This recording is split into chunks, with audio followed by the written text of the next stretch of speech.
Welcome to Jethro's Garage. Hey, today we're going to talk about safety.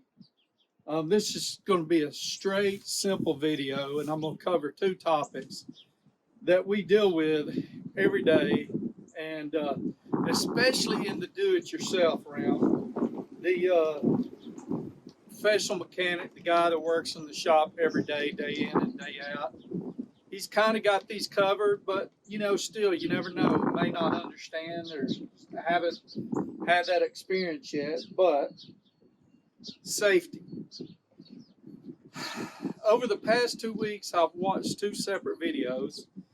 A couple of my favorite channels. I'll let you.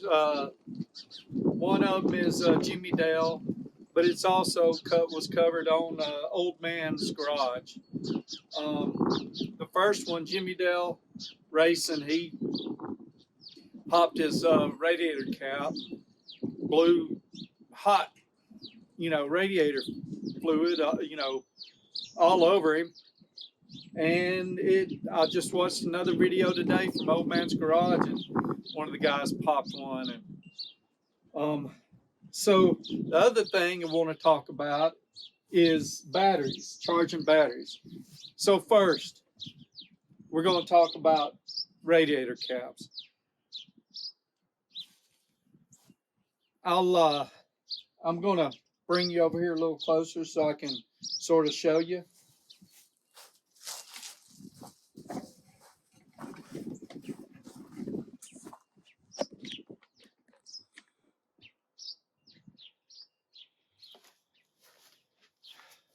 On this radiator cap, now a lot of newer vehicles, you have a tank, a separate tank or reservoir.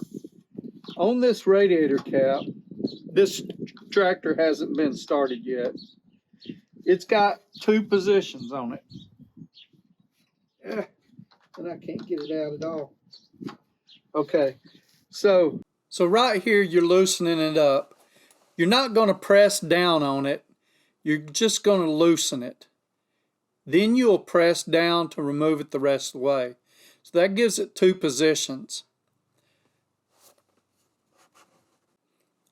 If you'll look, there's tabs on there, and that lid or the top of the radiator, it has a diminishing area there.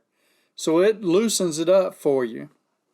Now, as long as when you're loosening that up, you don't go past that extra tab that holds it in place, it should bleed off any pressure.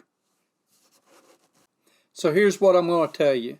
Number one, it is never okay to remove your radiator cap when your engine has been running, when it is warm. If you're going to remove it, make sure your engine has completely cooled down. Everybody got that? Okay, now,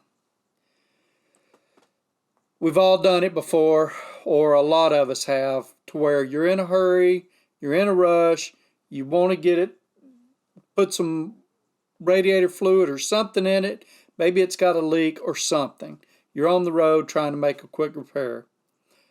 I'm going to tell you that if you remove this cap wrong, it is going to scald you and could hurt you seriously.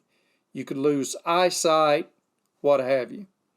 But if you do this right, you might be able to get by with it.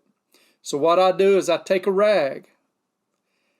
With that rag on the top, I turn the cap all the way till it loosens up a little bit but will not come off. And I'll step back and let it bleed the pressure off. It's going to bleed pressure off anyway. Then, after it's bled that pressure off, you're okay to go back and turn it the rest of the way off. Now let's talk about our battery. So it's charging right now. Well, it's not actually charging. It's cut off, but when a battery is charging, it releases a lead acid battery. When it's charging, it releases hydrogen gas. You notice that area in here, it's sort of a confined space, that gas will gather in pockets in here, and it's very explosive. When I unhook this, if there's still a charge, it could spark and ignite that.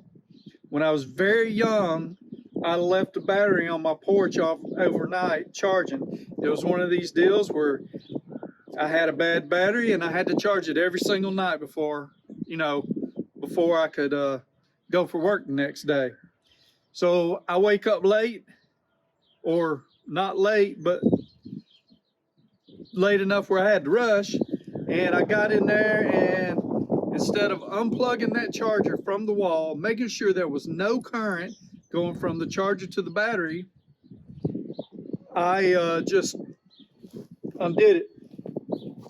It sparked and it blew up in my face and got acid in my eyes and everything.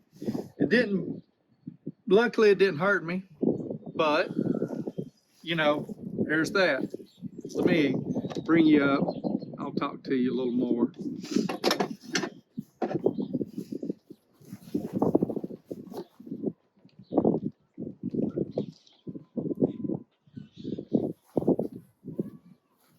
Y'all can see my junk in the shed. Anytime dealing with things like this, you need to be very careful. So on the batteries, I always make sure you can turn it off, but I unplug it. I unplug it completely, and I try to make sure there's no current going from the charger to the battery. And then I will unhook it. You need to pay close attention on your vehicles too. That's why they want you to charge them in a specific manner. Usually you hook your ground up last. You hook your hot to your hot, and then you hook your ground to I forget which one it is, to one of the vehicles, and then the other ground, you ground it to a ground away from the battery so that when it does spark, it doesn't ignite any fumes. But there you have it. I hope you get something out of today's video. This was real quick. I'm actually recording another video right now and figured I'd get this in there. So y'all take care, be safe, and tune into some of those other videos. Thank you.